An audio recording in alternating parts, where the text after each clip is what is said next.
ശ്രീ അജികുമാർ, ഇദ്ദേഹം നമ്മുടെ അനിൽ വിളയിൽ സെന്റൻസ് ചൂണ്ടിക്കാണിക്കുന്ന കാര്യം എന്ന് പറയുന്നത് 1 ലക്ഷം മുതൽ 3 കോടി രൂപ വരെ സംഭാവന ചെയ്യുന്ന ഭക്തർക്ക് ഓരോ കാറ്റഗറിയായി തിരിച്ചുകൊണ്ട് ഇപ്പോൾ 1 ലക്ഷം മുതൽ 10 ലക്ഷം വരെ പണം നൽകുന്നവർക്ക് മണ്ഡലപൂജ മകരവിളക്ക് ദിവസം ഒഴികെ വർഷത്തിൽ 5 ദിവസം ശബരിമലയിൽ താമസിക്കുന്നതിന് മുറി ബുക്ക് ചെയ്യുന്നതിന് മുൻഗണന, പിന്നെ അതുപോലെയുള്ള കാര്യങ്ങൾ. അതുപോലെ 3 കോടിക്ക് മുകളിലാണെങ്കിൽ ഇത് കൂടുതൽ സൗകര്യം കിട്ടും. അത് മേൽ സൂചിപ്പിച്ച പരിഗണനകളെല്ലാം സ്പോൺസർഷിപ്പ് നൽകി 10 വർഷ കാലാവധിയിലേക്ക് മാത്രമാക്കി നിജപ്പെടുത്തുന്നു. പ്രിവിലേജ് കാർഡുള്ള സ്പോൺസർമാർ ശബരിമലയിൽ എത്തിയാൽ അവർക്കുള്ള പരിഗണന നൽകുന്നതിന് ശബരിമല എക്സിക്യൂട്ടീവ് ഓഫീസറെ ചുമതലപ്പെടുത്തും. അപ്പോൾ ഈ കാര്യങ്ങൾ ഈ അയ്യപ്പ സംഗമം കൂടി ലക്ഷ്യമിട്ടുള്ളതാണോ?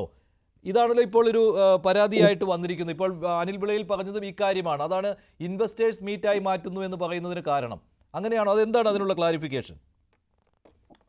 എന്റെ സുഹൃത്ത് അനിൽ വിളയിൽ ഈ ചർച്ചയിൽ പങ്കെടുത്ത് ചില വാക്കുകൾ ഉപയോഗിച്ചപ്പോ വല്ലാത്ത അത്ഭുതമാണ് തോന്നിയത്. അയ്യപ്പനെ വിൽക്കാൻ പോവുക എന്നൊക്കെ പറഞ്ഞാൽ അതിച്ചിരി കടന്ന വാക്കായിപ്പോയി എന്ന് മാത്രമേ ഞാൻ പറയുന്നുള്ളൂ. അങ്ങനൊന്നും അത്രയൊക്കെ പറയാമോ? പറയാൻ പാടില്ല എന്നാണ് എന്റെ അഭിപ്രായം. ഞങ്ങൾ ഇങ്ങനെ ഒരു അയ്യപ്പ സംഗമത്തെ എന്തിനാണ് വിവാദങ്ങളിലേക്ക് വലിച്ചിഴക്കുന്നതെന്ന് എത്ര ആലോചിച്ചിട്ടും മനസ്സിലാവുന്നില്ല. തിരുവിതാംകൂർ ദേവസ്വം ബോർഡിന്റെ രൂപീകൃതമായിട്ട് 7.5 പതിറ്റാണ്ട് പിന്നിടുകയാണ്. പ്ലാറ്റിനം ജൂബിലി ആഘോഷവുമായി ബന്ധപ്പെട്ട് ഒട്ടേറെ പരിപാടികൾ ഞങ്ങളുടെ ജില്ലകളിലെല്ലാം, അധികാരപരിധിയുള്ള ജില്ലകളിലെല്ലാം ഞങ്ങൾ സംഘടിപ്പിച്ചു വരികയാണ്. ഒട്ടേറെ പുതുമയാർന്ന പരിപാടി. ഒരിക്കൽ നിലച്ചുപോയ പമ്പാ സംഗമം അടക്കം ഞങ്ങൾ വീണ്ടെടുത്തു കഴിഞ്ഞ വർഷം. കഴിഞ്ഞ വർഷത്തെ മണ്ഡല മകരവിളക്ക് കാലം ഏറ്റവും നന്നായി 60 ലക്ഷത്തോളം വരുന്ന ഭക്തർ തൊഴുതിറങ്ങിയത് എതിർക്കുന്ന പത്രങ്ങൾ പോലും അഭിനന്ദിച്ചുകൊണ്ട് എഡിറ്റോറിയൽ എഴുതി.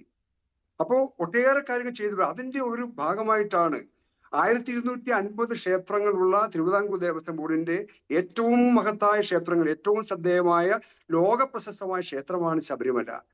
അതുകൊണ്ട് ഈ പ്ലാറ്റിനം ജൂബിലി ആഘോഷവുമായി ബന്ധപ്പെട്ട് ആഗോളതലത്തിലുള്ള അയ്യപ്പഭക്തന്മാരെ ഒന്ന് വിളിച്ചു ചേർക്കണം.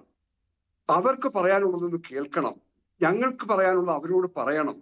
ആ കൂട്ടായ ഒരു യജ്ഞത്തിലൂടെ ഒരു ശബരിമലയെ ഒരു ആഗോള തീർത്ഥാടന കേന്ദ്രമാക്കി ഉയർത്തുക എന്ന ലക്ഷ്യം മാത്രമേ ഞങ്ങൾക്കുള്ളൂ. ഞങ്ങൾക്കൊരു യാതൊരു സങ്കുചിതമായ രാഷ്ട്രീയ ലക്ഷ്യവുമില്ല.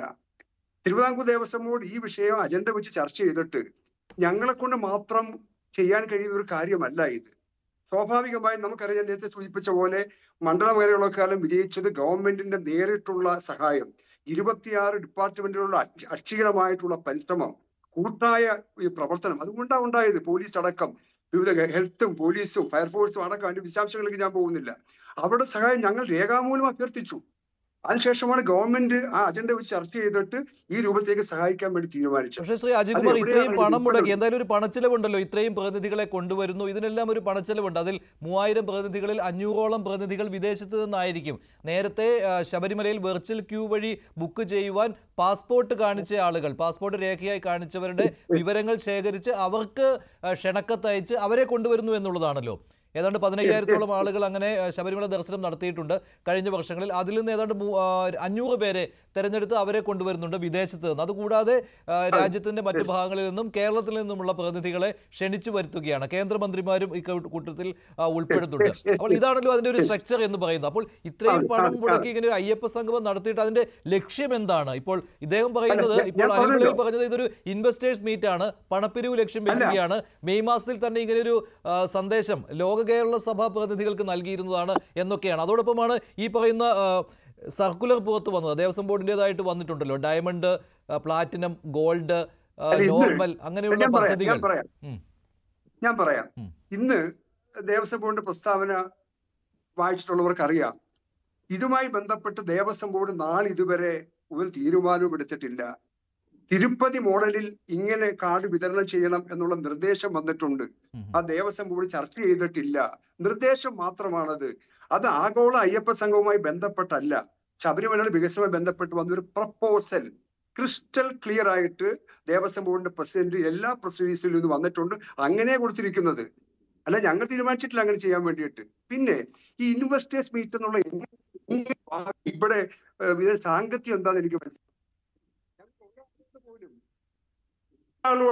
അങ്ങനെ ഒരു സാമ്പത്തിക കാര്യങ്ങൾ പറയുകയോ അങ്ങനെ ഒരു പ്രപ്പോസൽ വെക്കുകയില്ല. ഞങ്ങൾ ചെയ്യാൻ പോകുന്നത് എന്താ? ഞങ്ങൾ ചെയ്യാൻ പോകുന്നത് ശബരിമലയുടെ വികസനവുമായി ബന്ധപ്പെട്ട ഒരു പുതിയ മാനം അതിന് നൽകുക. അത് ഞങ്ങൾ അവതരിപ്പിക്കും, ഒരു രൂപരേഖ അവതരിപ്പിക്കും.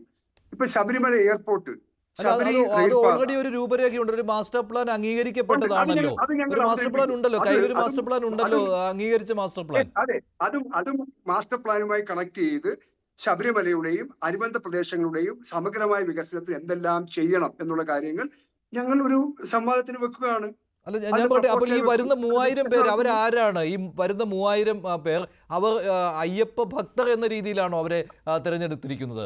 അതെങ്ങനെയാണ് അതിന്റെ ഒരു, പിന്നെ അതിന്റെ ഒരു സമിതി ഉണ്ടല്ലോ, അത് രാഷ്ട്രീയത്തിന് അതീതമല്ലല്ലോ, രാഷ്ട്രീയക്കാരും ഉൾപ്പെടുന്നതല്ലേ ഈ സമിതി എന്ന് പറയുന്നത്? ഇപ്പോൾ NSS പറഞ്ഞിട്ടുണ്ട് രാഷ്ട്രീയ മുക്തമായിരിക്കണമെന്ന്, അതുകൊണ്ട് സഹകരിക്കുന്നു എന്നാണ്. പ്രതിപക്ഷ നേതാവ്, അതിൽ രക്ഷാധികാരികൾ ഒരാൾ ഉൾപ്പെടുത്തിയിട്ടുണ്ട്. ഞങ്ങൾ പ്രതിപക്ഷ നേതാവ് എല്ലാവരെയും കൂട്ടിയോജിപ്പിച്ച് എല്ലാവരെയും ചേർത്ത് പിടിച്ച് ഈ ശബരിമലയെ ബന്ധപ്പെട്ട നമ്മുടെ അയ്യപ്പ സംഘം വിജയിപ്പിക്കാൻ ഞങ്ങൾ പരിശ്രമിക്കുന്നത്. ഒരു സങ്കുചിതമായ കക്ഷി രാഷ്ട്രീയവും ഞങ്ങൾ കാണുന്നില്ല. പക്ഷേ മറ്റു പലരും അത് കാണുന്നു എന്നുള്ളതാണ്. അവരാണ് ഇത് ഈ പറഞ്ഞ പോലെ ഒരു വല്ലാത്ത രൂപത്തിലേക്ക് ഇതിനെ കൊണ്ടുപോകുന്നത്. അതിലുള്ള ഞങ്ങളുടെ ഒരു ആശങ്ക പങ്കിടാൻ വേണ്ടി ഞാൻ ഈ അവസരം ഉപയോഗപ്പെടുത്തുക. പിന്നെ ഒരു കാര്യം, എന്താണ് അനിൽ? 3000 പേരെ തെരഞ്ഞെടുത്തു എന്ന് പറഞ്ഞിരിക്കുന്നുണ്ട്. ആ 3000 പേരെ ഇപ്രകാരം തെരഞ്ഞെടുക്കാനുള്ള മാനദണ്ഡം എന്താണെന്ന് പൊതുസമൂഹത്തിനെ ബോധ്യപ്പെടുത്താനുള്ള ഒരു പ്രാപ്തി നിങ്ങൾക്കുണ്ടോ? ഈ 3000 പേരെ എങ്ങനെയാണ് തിരിച്ചറിഞ്ഞത്? ഈ 3000 പേരാണ് യഥാർത്ഥ അയ്യപ്പ ഭക്തന്മാർ എന്ന് താങ്കൾക്കും താങ്കൾ ഉൾപ്പെടുന്ന ബോർഡിനും എപ്രകാരമുള്ള വിലയിരുത്തലിന്റെ അടിസ്ഥാനത്തിൽ മനസ്സിലായി? ഈ 3000 പേര് ആരൊക്കെയാണ്? അതിനകത്ത് കൊള്ളക്കാരുണ്ടോ? അല്ലെങ്കിൽ അന്താരാഷ്ട്ര തലത്തിൽ ഏതെങ്കിലും കേസുകളിൽ പ്രതിയായിട്ടുള്ളവരുണ്ടോ? ഏതെങ്കിലും തരത്തിലുള്ള അസാൻമാർഗീയ ജീവിതം നയിക്കുന്നവരുണ്ടോ? തീവ്രവാദ സ്വഭാവമുള്ളവരുണ്ടോ? ഈ 3000 പേരുടെ മാനദണ്ഡം എന്താണ്? ഈ കേരളത്തിൽ തന്നെ ധാരാളം അയ്യപ്പ ഭക്ത സംഘങ്ങളുണ്ട്. അതിന്റെ പ്രതിനിധികളെയോ അല്ലെങ്കിൽ അയ്യപ്പന്റെ ആചാര സംരക്ഷണത്തിന് വേണ്ടി തെരുവിലിറങ്ങി കേസുകളിൽ പ്രതിയായ ആയിരക്കണക്കിന് വിശ്വാസികളുള്ള ഒരു സമൂഹമാണ് കേരളം. അവരെ ആരെയെങ്കിലും ഒന്ന് വിളിക്കാൻ സാധിക്കുന്നുണ്ടോ? നിങ്ങൾ വിളിച്ചിരിക്കുന്ന ആൾക്കാര് പണച്ചാക്കുകള്, ഞാൻ നേരത്തെ സൂചിപ്പിച്ച പണമുള്ളവനെയാണ് നിങ്ങൾ വിളിക്കുന്നത്. അതെങ്ങനെ അറിഞ്ഞു? അങ്ങനെ ഒരു വിവരം പുറത്തു വന്നിട്ടുണ്ടോ? അങ്ങനെ ആരൊക്കെയാണ്? ശ്രീ അജികുമാർ, അതിനൊരു വ്യക്തത വരുത്താൻ പറ്റുമോ? ആരൊക്കെയാണ് പങ്കെടുക്കുന്നത്? ഇപ്പോൾ ആകെ ദേവസ്വം ബോർഡിന്റേതായിട്ട് റിലീസ് വന്നിരിക്കുന്നത് ആ ഒരു സമിതി ഉണ്ടാക്കിയിട്ടുണ്ടല്ലോ, താങ്കൾ പറഞ്ഞ പോലെ രക്ഷാധികാരികളും ഒക്കെ ആയിട്ടുള്ള ഒരു സമിതി ഉണ്ടാക്കിയിട്ടുണ്ടല്ലോ ഇതിന്റെ പ്രവർത്തനത്തിന്. അത് മാത്രമേ ഉള്ളൂ വെളിയിൽ വന്നിട്ടുള്ളൂ. എന്റെ സുഹൃത്ത് അതിൽ ആദ്യം പറഞ്ഞു ഇത് ഒരു ആഗോള ഇൻവെസ്റ്റേഴ്സ് മീറ്റ് ആണെന്ന് ആദ്യം പറഞ്ഞു. ഇപ്പോ സെലക്ഷൻ പ്രോസസ്സിലുള്ള അവ്യക്തത ഏതെങ്കിലും ഉറച്ചു നിൽക്ക്. ആശങ്ക എവിടെയാ? ഞാൻ പറഞ്ഞുതരാം. ഒരു ആശങ്കയ്ക്കും വകയില്ല. കഴിഞ്ഞ 3 വർഷമായി 2 പ്രാവശ്യമെങ്കിലും ശബരിമല ദർശനത്തിനായി എത്തിയിട്ടുള്ള അയ്യപ്പന്മാരെ അടക്കം ഒരു ക്രൈറ്റീരിയ വെച്ചുകൊണ്ടാണ് ഞങ്ങൾ സെലക്ഷൻ പ്രോസസ്സിലേക്ക് പോകുന്നത്. ഇതിനകത്ത് കോടീശ്വരന്മാരോ അങ്ങനെ കാറ്റഗറൈസ് ചെയ്യാൻ ഞങ്ങൾ ആഗ്രഹിക്കുന്നില്ല. ഞങ്ങൾ എല്ലാ സംസ്ഥാനങ്ങളിലെയും മുഖ്യമന്ത്രിമാരെയും, പ്രത്യേകിച്ച് ദക്ഷിണേന്ത്യൻ സംസ്ഥാനങ്ങളിൽ മുഖ്യമന്ത്രിമാരെ വിളിക്കുന്നു, ദേവസ്വം മന്ത്രിമാരെ വിളിക്കുന്നു, നമ്മുടെ ആത്മീയ നേതാക്കന്മാരെ ഞങ്ങൾ വിളിക്കുന്നു. അവരെ വിളിക്കുക. അത് മാത്രമല്ല വിദേശ നയതന്ത്ര പ്രതിനിധികളെ ഞങ്ങൾ വിളിക്കുന്നു. അവരെല്ലാം വിളിക്കുക. എല്ലാ ഇതുമായി ബന്ധപ്പെട്ട് നിൽക്കുന്ന എല്ലാ സംഘടനയും ഉൾപ്പെടുത്തിയേ ഞങ്ങൾ പോകത്തുള്ളൂ. അതിന്റെ പ്രവർത്തനമാണ് നടന്നു വരുന്നത്. ആരെയും ഒഴിച്ചു നിർത്താൻ വേണ്ടി ഞങ്ങൾ ആഗ്രഹിക്കുന്നില്ല. ബിജെപിയെയും സംഘപരിവാർ സംഘടനകളെയും ഒഴിച്ചു നിർത്തുന്നുണ്ടോ? അവരുണ്ടാവുകയില്ല എന്നാണ്, അവരെ ക്ഷണിച്ചിട്ടുണ്ടോ? ആരെയും ഒഴിച്ചു നിർത്തുന്നില്ല. ഞാൻ വേറൊരു കാര്യം പറയും. ഇവിടെ വിഷയം എന്താ? ശബരിമല തിരുവിതാംകൂർ ദേവസ്വം ബോർഡിന്റെ അധീനതയിലുള്ള മഹാക്ഷേത്രമാണ് ശബരിമല. അവിടെ ഒരു അയ്യപ്പ സംഗമം ഞങ്ങൾ സംഘടിപ്പിക്കുമ്പോൾ അത് സംഘടിപ്പിക്കാൻ നിങ്ങൾക്ക് എന്താണ് അധികാരം എന്നുള്ള ചോദ്യമാണ് ഞങ്ങൾക്ക് നേരെ ഉയർത്തുന്നത്. ഞാൻ ചോദിക്കുന്നത്, ഞങ്ങളല്ലാതെ ആരാണ് ഇത് ചെയ്യേണ്ടത്? ഈ ദേവസ്വം ബോർഡ് അല്ലാതെ ആരാണ് ഇത് ആധികാരികമായി ചെയ്യാൻ അർഹതയുള്ളത്? അവകാശപ്പെടുന്ന ആരാണ്? വേറെ ആരെങ്കിലും ആണോ? അപ്പോ ഒരു ആശങ്കയ്ക്കും വക വേണ്ട. ഞങ്ങൾ വളരെ ക്രിസ്റ്റൽ ക്ലിയർ ആയിട്ട് മാനദണ്ഡം ഉണ്ടാക്കി ഈ കാര്യങ്ങൾ ചെയ്യും. ഒരു ആശങ്കയ്ക്കും വക വേണ്ട. ഞാൻ നേരത്തെ സൂചിപ്പിച്ച പോലെ ദയവേദി ഇൻവെസ്റ്റേഴ്സ് മീറ്റ് എന്നൊക്കെ പറഞ്ഞ് ഇതിന്റെ ശോഭ കെടുത്താൻ വേണ്ടിയിട്ട് പരിശ്രമിക്കരുത്. അങ്ങനെ യാതൊരു കാര്യവുമില്ല.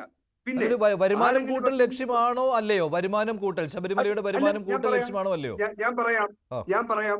പലരും അയ്യപ്പനെ അവിടെ വ്യവസായത്തിൽ ഒരു പാർട്ണറായി കാണുന്നുണ്ട്. അവർ 4 പേര് പാർട്ണർ ആണെങ്കിൽ 5ാമത്തെ പാർട്ണർ അയ്യപ്പനായി കാണുന്ന എത്രയോ വിദേശ ഭക്തന്മാരുണ്ട്, അയ്യപ്പ ഭക്തന്മാരുണ്ട്. അവർ ഈ ശബരിമലയുടെ സമഗ്രമായ വികസനത്തിന് വേണ്ടി അവിടെ മനസ്സറിഞ്ഞ് അവരുടെ ഷെയർ നൽകാൻ സന്നദ്ധമാണ്. അവിടെ മുമ്പിൽ ഞങ്ങൾ പൊതുവായ കാര്യങ്ങൾ അവതരിപ്പിക്കും. അവർ സന്മനസ്സോടെ അയ്യപ്പ ഭക്തന്മാർ ഈ നാടിന്റെ വികസനത്തിന് വേണ്ടി അല്ലെങ്കിൽ ശബരിമലയുടെയും പമ്പയുടെയും പരിസര പ്രദേശത്തിന്റെ വികസനത്തിന് വേണ്ടി തരുന്ന സംഭാവനകൾ സന്മനസ്സോടെ സ്വീകരിക്കും. അത് നിഷേധിക്കുന്നില്ലല്ലോ. അത് നിഷേധിക്കുന്നില്ല. അതാണോ അനിൽ ഈ ഇൻവെസ്റ്റേഴ്സ് മീറ്റ് ആണെന്ന് പറയുവാനുള്ള കാരണം? അത് നിഷേധിക്കുന്നില്ല എന്തായാലും ശ്രീ അജികുമാർ. നേരത്തെ ദേവസ്വം ബോർഡ് പ്രസിഡന്റും പറഞ്ഞ കാര്യം ഞാൻ പറഞ്ഞു, അല്പം മുമ്പ് ഞാൻ പറഞ്ഞതാണ്, ശബരിമലയുടെ വരുമാനം കൂട്ടണം, അതും ലക്ഷ്യമാണെന്ന്. ഈ രീതിയിലുള്ളതിനെ നിങ്ങൾ എതിർക്കുന്നുണ്ടോ ഇപ്പോൾ അജികുമാർ പറഞ്ഞതുപോലെ?